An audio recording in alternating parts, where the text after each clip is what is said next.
Kan dia kan dari materi UTS ya teman-teman. Jadi kita tinggal upload aja. Untuk nilai sebenarnya teman-teman sudah punya gitu. Cuman kemarin itu kan tidak dimasukkan ke dalam LMS, jadi harus di-upload ke LMS. Jadi kalau belum nggak di-upload ke LMS ya berarti nggak ada nilainya juga gitu. Jadi teman-teman silakan diselesaikan tugasnya, karena komponen nilai kan cuma tinggal satu lagi tuh UAS ya. Jadi teman-teman sudah ngerjakan UTS, sudah ngerjakan tugas gitu kan, tinggal besok kita UAS gitu ya teman-teman.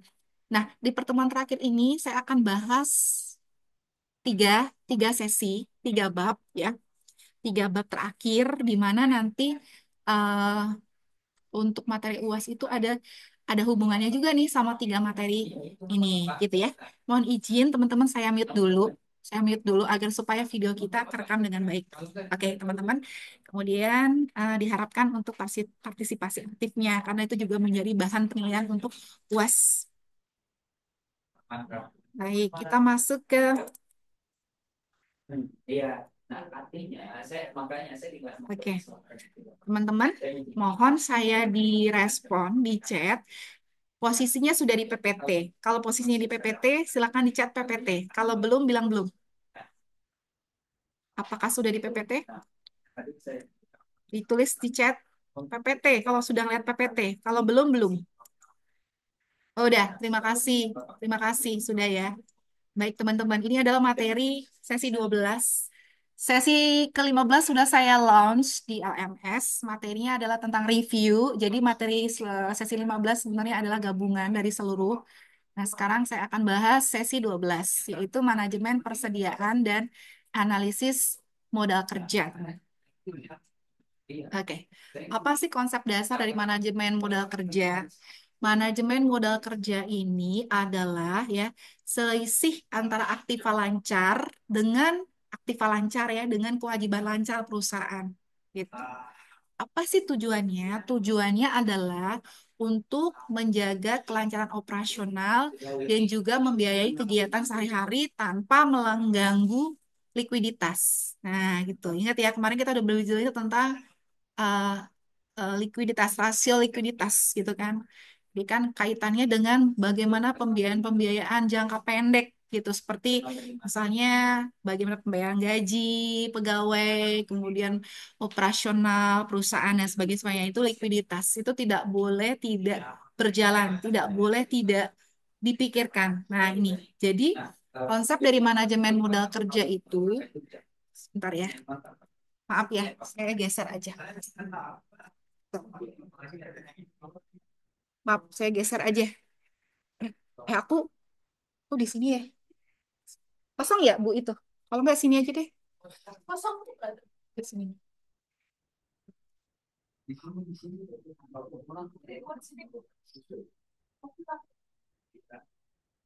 Oke, izin ya. Kita mulai lagi.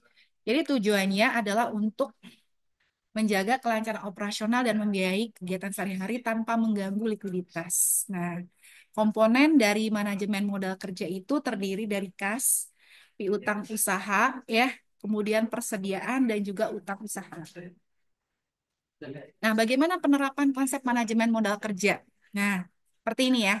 Jadi misalkan ada sebuah perusahaan manufaktur ya memiliki aktiva lancar nih, aktiva lancar berupa kas.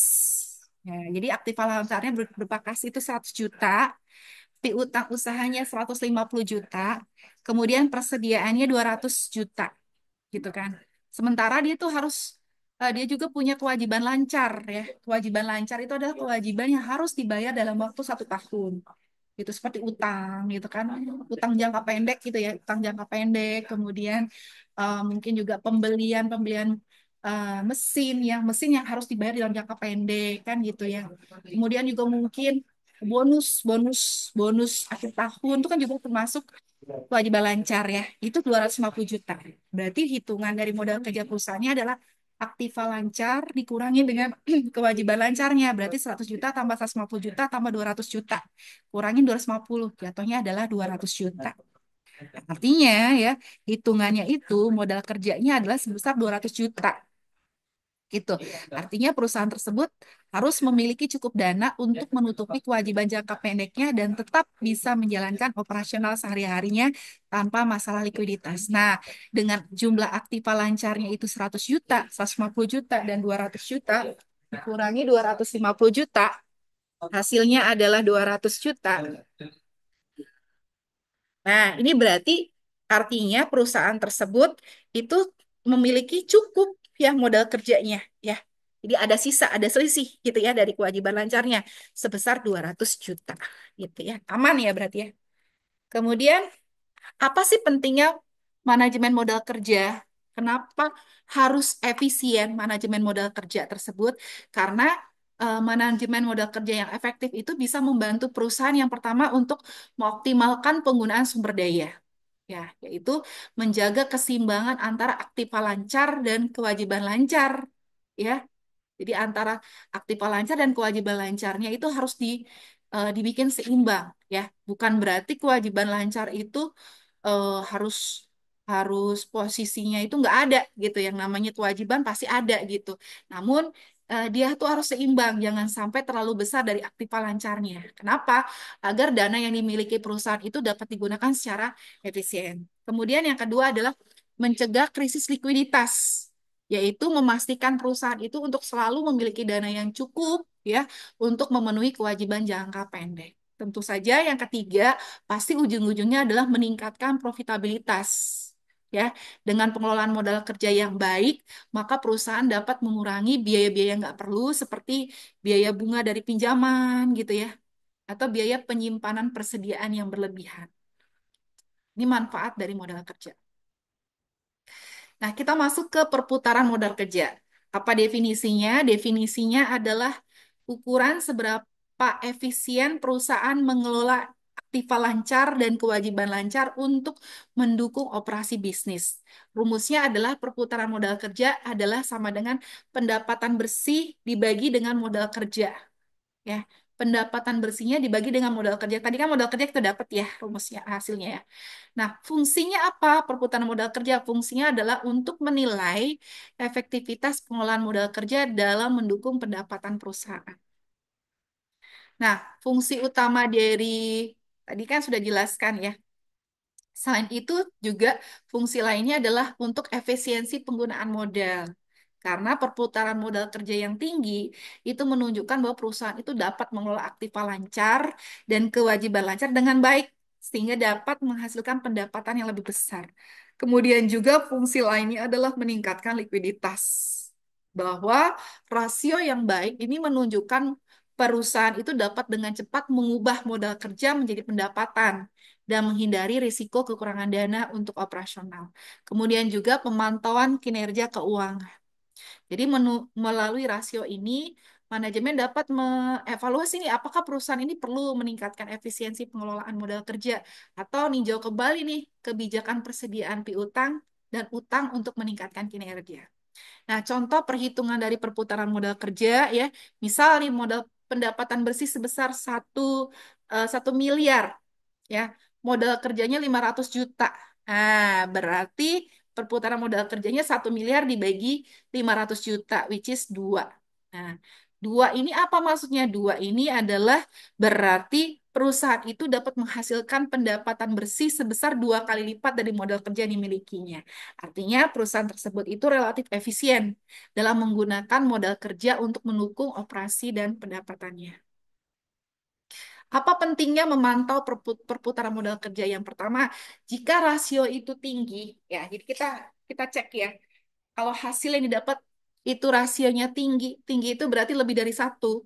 Itu menandakan bahwa perusahaan itu efisien untuk mengelola aktiva dan kewajiban lancarnya, yang memungkinkan untuk mempercepat siklus kas ya, dan juga mengurangi kebutuhan pembiayaan jangka pendek. Tapi kalau rasionya rendah, ya rasionya rendah, ini menunjukkan bahwasanya ada masalah dalam pengelolaan modal kerja, seperti ada kelebihan persediaan. Jadi ada kelebihan persediaan yang tadinya itu persediaan itu kan diambil dari kas kan ya gitu ya, tapi nggak kejual gitu kan. Nah, kelebihan persediaan tersebut terlalu banyak. Nah, ini menyebabkan adanya masalah dalam pengelolaan modal kerja. Kemudian juga ada piutang-piutang yang tidak tertagih. gitu. Jadi orang-orang ngutang yang tidak bisa balik gitu bayarannya gitu kan. Atau juga ternyata terlalu tergantung nih terhadap utang usaha, habis ngutang, ngutang lagi, gali lubang, tutup lubang. Jadi tergantung pada di utang usaha bukan dari pendapatan ya. Ya, ini akan menurunkan likuiditas dan memperlambat pertumbuhan pendapatan.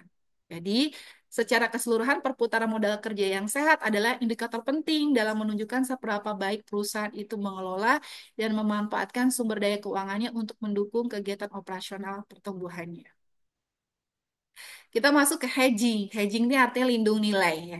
Hedging ya, hedging adalah ya, jadi hedging ini juga dalam manajemen keuangan itu ada ya, gitu. Jadi di bisnis internasional kita juga belajar hedging, di manajemen keuangan internasional kita belajar, di manajemen keuangan satu pun juga kita belajar tentang hedging ya. Hedging atau lindung nilai adalah strategi untuk mengurangi resiko perubahan harga atau nilai tukar yang dapat merugikan perusahaan. Jadi kita udah siap-siap nih ya. Ada resiko nanti ke depannya, nih tahun depan nih mungkin katakanlah inflasi terjadi gitu kan. Ini kita harus lindungi nih resiko-resikonya. Kita harus lindungi nih eh, apa namanya keuangan kita gitu ya. Nah, itu namanya strateginya namanya hedging. Apa sih prinsip dari hedging? Kita pertama kali harus identifikasi nih apa sih resiko yang perlu dihindari. Kemudian selanjutnya hedging ini biasanya biasanya menggunakan instrumen-instrumen keuangan untuk melindungi nilai. Seperti kalau di manajemen keuangan internasional kemarin belajar tentang namanya forward ya, option gitu kan, future kan gitu kan. Kontrak berjangka tuh masuknya. Jadi gunakan instrumen-instrumen itu tujuannya agar supaya komoditas atau nilai uang kita itu tidak turun gitu. Nah, tapi pendekatan itu harus sesuai dengan profil dari resiko perusahaan kita. Kita modelnya gimana nih? Mau yang suka mengambil resiko gitu, ya udah biasanya mengambilnya future gitu. Atau nggak terlalu pengen yang beresiko banget, sedang-sedang aja, tapi dapatnya sedikit. Mungkin bisa option gitu ya. Contoh nih ya, contoh hedging ya. Misalkan sebuah perusahaan manufaktur di Indonesia memiliki kontrak untuk membeli bahan baku dari pemasok di luar negeri dengan pembayaran dalam dolar. Ingat ya, kalau misalnya kita udah bicara mengenai eh, apapun itu ya sebenarnya ya, nggak hanya di kontraknya dengan orang luar negeri gitu kan, perusahaan luar negeri, cuma orang Indonesia, ada yang namanya inflasi di sini. Apalagi dengan orang luar negeri ada yang namanya nilai tukar ya, di situ kan. Namun, perusahaan khawatir bahwa nilai tukar rupiah terhadap dolar AS akan melemah. Berarti kan dolar tuh akan naik gitu ya. Jadi jadi kita kalau punya rupiah ya sekarang kalau misalnya kekhawatirannya tuh akan naik, besok tuh yang sekarang mungkin 16.000, besok bisa jadi 20.000. Nah, itu kan berarti lemah rupiah kita gitu kan. Nah, dari sini pasti dong kalau kita belinya besok, berarti kan akan tinggi nih biaya bahan baku kita, kan gitu. Nah, berarti kalau gitu saya mau beli sesuatu kontrak ya, beli sesuatu kontrak atau instrumen investasi agar supaya uang saya yang sekarang ini itu bisa nih buat eh, ngebeli bahan baku dari pemasok luar negeri. Nah, dia menggunakan namanya kontrak berjangka. Nah, kontrak berjangka itu banyak macamnya ya. Tadi saya udah jelas ada future, ada forward, ada option gitu kan. Nah, dia di sini beli dolar AS dengan harga yang telah sepakati. Nah, ini ada yang disebut dengan hedging nih, teman-teman. Karena dia ngunci biaya bahan baku di masa depan ya, dengan mengurangi ketidakpastian dan resiko nilai tukar yang dapat merugikan mereka. Ini sering dilakukan, memang biasa dilakukan nih dalam perusahaan-perusahaan. Nah, analisis pembiayaan modal kerja ya. Untuk pembiayaan jangka pendek biasanya menggunakan pinjaman bank gitu kan, kredit-kredit usaha, kur gitu kan atau utang-utang usaha ya. Keuntungannya fleksibilitas dan cepat. Resikonya kita bisa ketergantungan ya, sering makan terjadi ya. Utang-utang jangka pendek seperti bangke-bangke, bank keliling gitu. Jadi ketergantungan gitu kan. Nah, ini beresiko ya teman-teman bisa meningkatkan resiko terhadap likuiditas kita gitu kan. Nah, kita perlu melakukan, jadi kalau kayak gini apa yang terjadi? Kita perlu melakukan evaluasi terhadap pembiayaan kita ini gitu. Kemudian kita harus bisa menentukan sumber pembiayaan yang paling efisien ya yang mendukung modal kerja kita. Ingat ya, kalau udah mindsetnya adalah perusahaan itu mau nggak mau kita harus ada pembiayaan kan nggak mungkin kan si pemodel atau si apa namanya si komisaris atau siapa namanya tuh ya pemegang saham itu selalu mengeluarkan uang kan tidak ya pasti nanti eh, manajemen berpikir nih gimana caranya agar supaya modal yang ada ini gitu bisa diputar kemudian masih juga bisa melakukan operasinya yang lain pasti kan biasanya dia membutuhkan pembiayaan kan gitu ya saya nggak tahu ya apa ada perusahaan PT yang sampai saat ini tidak pernah berhutang juga ada nggak. Kalau bicara mengenai pribadi, it's okay boleh ya, mungkin mengurangi atau tidak berhutang gitu kan. Tapi kalau udah perusahaan gitu, ada nggak perusahaan yang sampai saat ini tidak berhutang? Jadi memang konsep-konsep seperti ini adalah konsep-konsep yang real ya teman-teman harus dipertimbangkan. Ketika kita bicara mengenai manajemen keuangan gitu kan, kita harus bisa menganalisis ya apa namanya sumber-sumber pembiayaan yang efektif. Apakah kita pinjam ke bank? Pinjam ke bank, jangan lupa ada aset yang diagunkan, ya. Mungkin suku bunganya rendah, tapi ada aset yang diagunkan. Kemudian, apakah kita menggunakan kredit usaha dan sebagainya, ya. Itu harus dihitung, harus dipikirkan matang-matang. Contoh analisis pembiayaan modal kerja. Nah, di sini misalnya nih, misal kita memerlukan dana 500 juta. Nah, ada beberapa opsi yang teman-teman bisa pertimbangkan. Yang pertama, misalnya minjam ke bank nih. Bank suku bunganya 8% dan harus dikembalikan setengah tahun, 6 bulan. Ada biaya pembiayaan. Ingat, segala sesuatu nggak ada take it for granted gitu ya.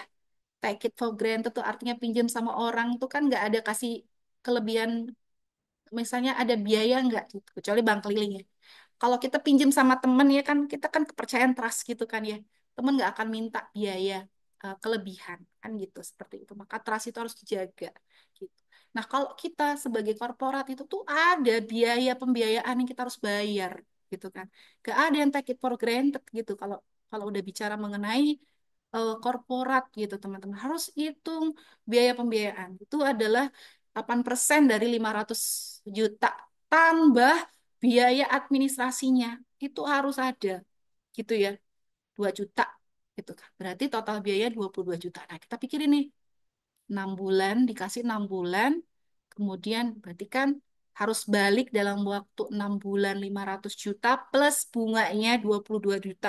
Jadi kita dalam 6 bulan harus punya duit 522 juta kan gitu kan. Nah, kalau bank begitu. Opsi kedua, misalnya sama pemasok. Nah, pemasok ada lagi nih. Pemasok itu bisa jadi orang yang punya bahan baku nih gitu ya. Ya, jadi si Amerika ini misalnya ya, boleh deh saya ngutang sama kamu ya gitu kan. Tapi nggak pakai perbankan nih. Nah, biasanya jangka waktunya dia tuh nggak mau lebih jauh atau lebih lama dari bank. Biasanya begitu. Ya, kalau sama orang biasanya lebih cepat ya. Jangka waktunya 3 bulan tapi nggak pakai bunga ya. Tapi ada potongan harga 3% yang harus dibayar lebih awal gitu. Nah, biaya pembiayaannya jika dibayar tepat waktu, maka biaya yang dikeluarkan nol. Tapi jika dibayar lebih awal, perusahaan bisa menghemat 3% dari total utang, yaitu 15 juta. Ya. Jadi total biaya potongan harga 3%, jadi pembiayaannya adalah 15 juta. Nah, teman-teman suka yang mana nih? Hmm, jadi gini, ketika misalnya kalau kita bicara mengenai korporat ya gitu, jangan selalu ke bank gitu mikirnya. Coba, kita coba untuk melakukan kerjasama dengan orang yang masuk ke kita. Biasanya lebih hemat. Dan jangan dipikir 500 juta itu emang benar-benar 500 juta ya. Biasanya kan dia pasti ada keuntungannya. Jadi coba kita lobby ke dia untuk bisa bayar eh, ke dia gitu. Jadi tanpa pinjaman ke bank. Nah, jadi di sini kan kelihatan opsi dua ya. Oh, saya setuju opsi 2 itu lebih menguntungkan karena tidak ada bunga gitu. Definisi dan manfaat dari manajemen persediaan. Manajemen persediaan adalah proses pengelolaan barang-barang yang tersedia untuk dijual dan digunakan dalam produksi. Manfaatnya apa? Manfaatnya adalah menjaga keseimbangan antara ketersediaan barang dan biaya penyimpanan. Kemudian manfaat kedua adalah mengoptimalkan arus kas dengan meminimalkan biaya persediaan yang tidak perlu. Yang ketiga adalah meningkatkan pelayanan pelanggan dengan ketersediaan barang tepat waktu. Nah, untuk model manajemen persediaan kas, satu metode yang dikenal untuk manajemen persediaan kas itu ada namanya model Economic Order Quantity atau EOQ ya. EOQ ini adalah model untuk menentukan jumlah pembelian persediaan yang optimal agar eh, terjadi biaya total yang optimal gitu kan, yaitu biaya pemesanan ditambah biaya penyimpanannya itu harus optimal, itu harus minimal. Jadi biaya pemesanan dengan biaya penyimpanan harus optimal. Rumus dari EOQ itu adalah akar dari 2D dikali S dibagi H. D itu demand, permintaan, permintaan tahunan. S itu supply, biaya S itu bukan supply. S itu biaya pemesanan per unit gitu kan. H adalah biaya penyimpanan per unit. Nah, tujuannya apa? Biar nggak overstock atau stock out gitu ya. Overstock itu kebanyakan stok, kebanyakan persediaan. Stock out itu sangat nggak ada persediaan gitu. Tetap persediaan harus ada. Karena kalau dalam kasus-kasus emergency gitu kan, kita kan harus punya gitu. Nanti klien kita kabur dong, ya kan? Berarti kalau teman-teman punya warung nih, ini gampangnya gambaran di warung. Warung tuh harus ada barang kan ya, ya kan? Itu harus ada, tapi nggak boleh overstock gitu ya. Bisa busuk gitu kan, bisa rusak. Ya, itu kan duit kita hilang kan di situ. Tapi jangan jangan dikit banget, jangan nggak ada yang dipajang. Mana ada nanti konsumen datang kan gitu. Nah, jadi dengan rumus economic order quantity ini ya akar 2DS bagi H ini bisa mendapatkan nilai atau jumlah yang optimal gitu ya.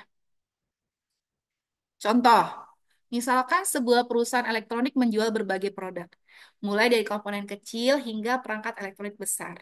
Perusahaan ini perlu menjaga agar stok komponen-komponen kecil seperti baterai atau kabel itu selalu tersedia. Sementara perangkat elektronik yang besar hanya perlu dipesan beberapa kali dalam setahun. Gitu. Nah, dengan menggunakan metode AOQ ini, ya, perusahaan itu bisa menghitung nih jumlah optimal untuk memesan komponen-komponen kecil dan memastikan nggak ada nih kelebihan atau kekurangan di barang lain. Di sisi lain, ya kan, ada namanya JIT, just in time gitu ya. Ya kalau nggak salah JIT just in time gitu. Dia bisa ngatur nih pengiriman dari perangkat-perangkat besar gitu hanya saat ada permintaan gitu kan, dan mengurangi kebutuhan untuk menyimpan barang-barang yang tidak diperlukan. Jadi dia untuk biasanya tuh memang diatur ya. Kadang kan prosesnya kan PO gitu kan. PO dulu ya gitu kan berapa hari kan gitu. Karena apa? Mungkin barang-barang tersebut belum tersedia gitu kan.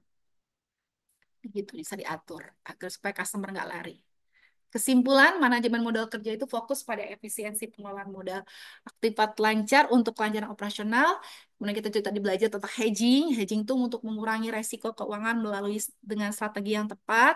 Kemudian ada manajemen persediaan dan rumus EOQ. Tujuannya adalah untuk keseimbangan antara biaya penyimpanan dan kebutuhan persediaan sehingga menemukan titik optimal dalam pembelian. Oke, teman-teman, sekarang time for quiz ya. Seperti biasa keaktifannya Ibu tunggu. Ini juga sebagai penilaian dalam UAS ya. Jadi teman-teman yang ngechat, teman-teman yang ngejawab itu terscreen loh ya. Ada filenya ya. Jadi walaupun mungkin banyak yang chat, Ibu juga bisa lihat nih ya yang teman-teman teman-teman yang aktif ya. Silakan teman-teman nih ada ada 20 pertanyaan. Kita satu slide dulu. Pertanyaan nomor 1 sampai nomor 4 silakan dijawab. Pilih A, B, C atau D. Langsung teman-teman jawab satu apa, dua apa, tiga apa, empat apa. Yuk, time for quiz. Oke, silakan. Siapa mau mulai? Siapa duluan? Silakan, kerjakan ya. Apa yang dimaksud dengan modal kerja? Jadi, bukan masalah benar salah ya teman-teman ya. Salah nggak apa-apa, yang penting aktif. Ya, namanya ada di chat itu jadi poin tersendiri sama Bu Silvana. Ya, bukan masalah benar salah. Nggak apa-apa salah, yang penting aktif. Ya. Nomor satu, coba dijawab. Apa yang dimaksud dengan modal kerja? Yo, apa? Nomor dua, apa tujuan dari manajemen modal kerja? Nomor tiga, apa yang termasuk dalam komponen modal kerja? Nomor empat, perputaran modal kerja itu bisa dihitung dengan rumus apa? Silakan, yuk. Nomor satu, dua, tiga, silakan. Yuk, jawab. Silakan. Siapa? Duluan. Good, good, good. Siapa? Nania, kasih jempol dulu, yuk. Siapa lagi? Nggak apa-apa, nggak masalah. Bener salah, ya. Silakan, siapa lagi? Yes. Muhibun Wali, itu bisa semuanya dong. Satu, dua, tiga, empat langsung ya. Oke, siapa lagi? Silakan. Siapa lagi? Silakan. Ya, siapa lagi? Siapa lagi? Yuk, satu, 1 menit. 2 menit lagi habis itu saya close. Istania doang yang jawab full. Yes, Bu Emma. Good, thank you. Saya kasih. Lanjut. Siapa? 30 detik lagi. Baru tiga nih. Dari 24, dari 23. Ayo. Ayo, yuk, yuk, yuk, jawab. 1, 2, 3, 4. Bukan masalah benar salahnya, keaktifannya yang saya nilai. Ya, 10 detik lagi masih ada. Silakan teman-teman. Masih ada tidak? Ayo, masih ada? Masih ada? Saya tunggu ya. Oke, yes. Muhibun Wali, good. Oke, ada lagi? Iya, yes. Friska, yeah, Friska, ya, oke. Sopian Suri, ya, ini baru banyak nih. Biasanya rame kelas ini nih. Oke, Ambar, thank you. Oke, oke. Saya tunggu ya, masih saya tunggu ya, biar terdata di sini. Jadi ini file ini tuh keluar loh. File ini tuh kebaca sama saya. Kalau nanti saya udah close nih ya, Zoom ini ada filenya sendiri. Jadi saya bisa lihat ini rekaman ini nih, yang ngechat ke saya. Nah, yang ngechat ke saya ini saya kerekam ini teman-teman nama-nama ini ya. Nah, jadi teman-teman yang nggak pernah komen ya udah gitu. Mbak Aderani nih. Oke, nomor satu. Madirani belum dikasih jempol. Nah, nomor satu itu adalah B ya. Selisih antara aktif pelancar dan kelabisan. Tujuan dan manajemen modal kerja adalah menjaga kelancaran. Nah, apa yang dimaksud dengan komponen modal kerja adalah kas BOTA. Rumus dari modal kerja adalah pendapatan bersih dibagi modal kerja. Lanjut. Khalifah. Oke, lanjut. Lanjut. Nih, 1 menit. 1 menit. Ayo langsung jawab. 1 menit. 5, 6, 7, 8. Silakan. 1 menit. 1 menit. 1 menit, 5, 6, 7, 8. Yuk, 1 menit, 5, 6, 7, 8. 1 menit, 5, 6, 7, 8. Siapa? Siapa yuk? 1 menit, 5, 6, 7, 8. Yuk, jawab aja, nggak apa-apa. Salah nggak apa-apa, bukan masalah benar salah.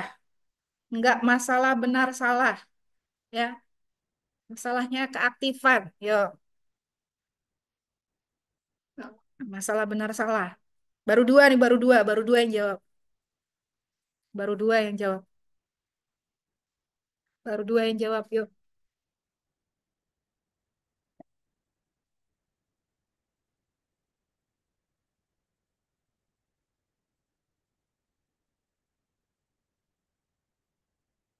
Dua yang jawab. Tiga, yuk.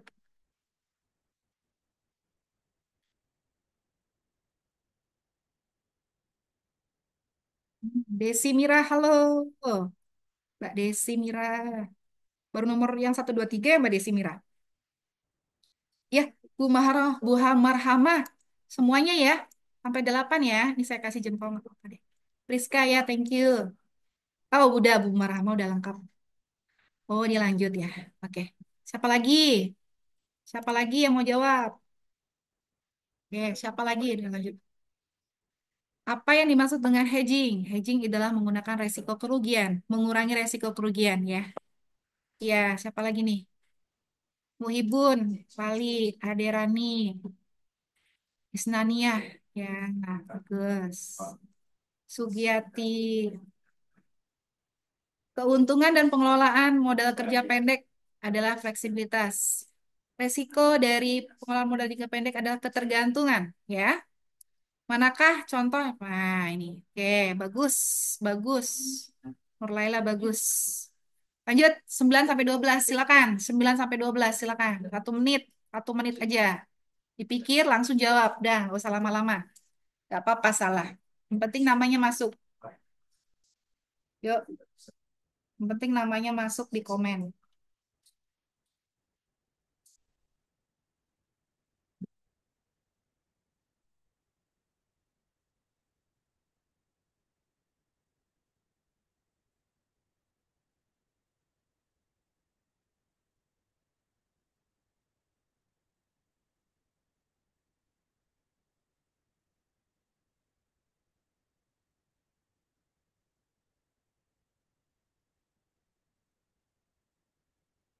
Yuk, silakan.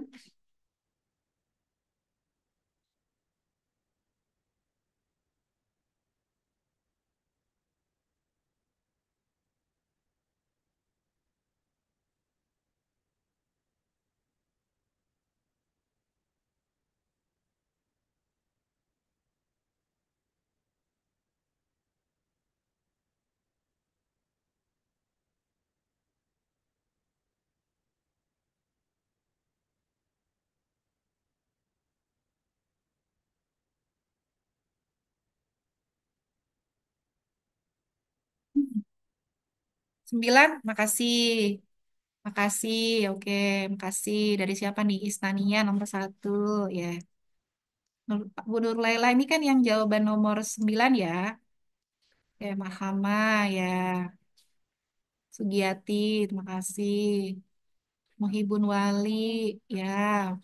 Ih, Mbak Maria baru baru jawab, kayaknya. Oke, Mbak Ade. Oke. Priska, ya. Emma, ya Maria, thank you Maria, ya. Bisa ya. Bu Desi, ya, oke. Oke, thank you ya. Nomor 9 jawabannya B ya. B, analisis itu adalah putaran modal kerja adalah mengukur efisiensi dari aktiva lancar dan kewajiban lancar. Mana yang contoh pembiayaan modal kerja yaitu pinjaman bank jangka pendek, teman-teman. Manajemen persediaan bertujuan untuk menjaga keseimbangan. Ya, apa yang dimaksud dengan manajemen persediaan adalah meningkatkan arus kas. Ya, oke, good, good, bagus. Yayu, Yayu baru kelihatan. Yayu baru kelihatan kayaknya deh. Oke, 13 sampai 16 teman-teman. Ayo, lanjut. Yuk, 13 sampai 16.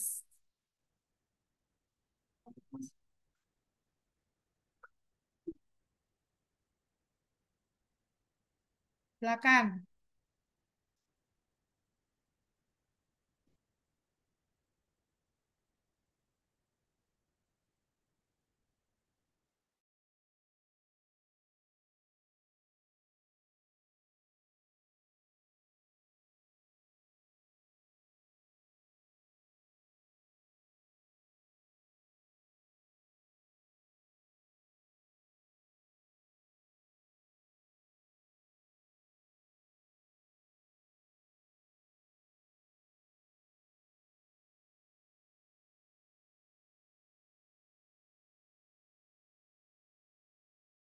Yuk, yang nomor 13 yuk. 13. Oh, Isnania nomor 1. Always. Marhamah lanjut ya. Oke. Sugiyati lanjut. Terus teman-teman, Muhibun Wali. Yo, lanjut. Jawab. Jawab, jawab. Siapa lagi? Mau jawab? Yuk, 30 detik lagi. 30 detik lagi saya tunggu. 30 detik lagi saya tunggu. Ayo jawab. Nurlaila, ya, makasih. Lagi, siapa lagi? Ayo jawab. Yuk, Friska. Thank you. Lanjut. Siapa lagi yang mau jawab? Siapa lagi mau jawab? Iya, Maria. Thank you ya, Maria. Lanjut lagi. Siapa lagi mau jawab? Siapa mau jawab? Thank you. Ade, ya, Ade Rani. Good, thank you. Oke, langsung jawab ya. Boleh nanti yang mau masuk lagi boleh. Model Economic Order Quantity digunakan untuk menentukan jumlah pembelian yang optimal untuk meminimalkan biaya total. Apa yang disebut GIT tadi, just in time ya, untuk mengurangi persediaan dengan mengatur pengadaan barang saat hanya dibutuhkan saja. Ingat pada permintaan barang yang jarang di order sama orang, biasanya sistemnya just in time. Dia nggak akan di stok dulu ya, karena nanti takutnya rusak gitu. Jadi dia beli itu maka open PO gitu ya. Satu keuntungan utama dari manajemen persediaan adalah meningkatkan ketersediaan barang cepat waktu. Metode untuk persediaan barang namanya adalah ini aku belum jelasin ya, ABC analysis ya. Iya. Oke, lanjut. 17 sampai 20 teman-teman terakhir. Yuk. Habis itu kita masuk ke sesi penilaian saham. Yuk. 17 sampai 20 teman-teman. Yuk, silakan.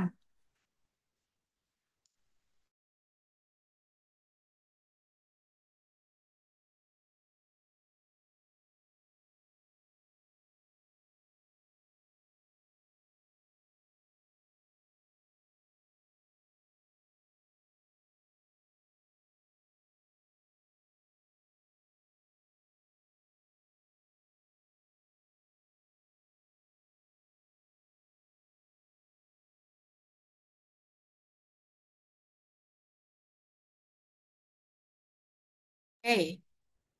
Oke, oh seperti biasa, Isnania lagi ya, terima kasih. Oke, Marhama, terima kasih. Sugiati, terima kasih sudah jawab. Ya, Friska, thank you, Friska. Muhibun Wali, yes. Oke, Bunor Lela, hmm. Udah? Oke, sambil ditunggu ya, nanti saya kasih jempol lagi. Nomor 17, jika perusahaan itu menggunakan EOQ, tujuan utamanya adalah untuk minimalkan total dari biaya persediaan ya. Tentu saja A ya. AD itu tuh saya kasih apresiasi dulu teman-teman. Iya, makasih ya. Oke, lanjut. Apa yang disebut dengan stock out? Nah, kehabisan stok ya. Nah, tadi apa sistem JIT? JIT adalah pengeluaran untuk biaya penyimpanan. Nah, untuk yang sistem persediaan secara real time namanya adalah sistem ERP. Oke, teman-teman, siapa yang belum nih? Saya kasih nilai Ambar. Ambar kayak baru kelihatan ya. Oke, terima kasih Ambar ya. Baik teman-teman, ini sudah selesai untuk materi yang pertama.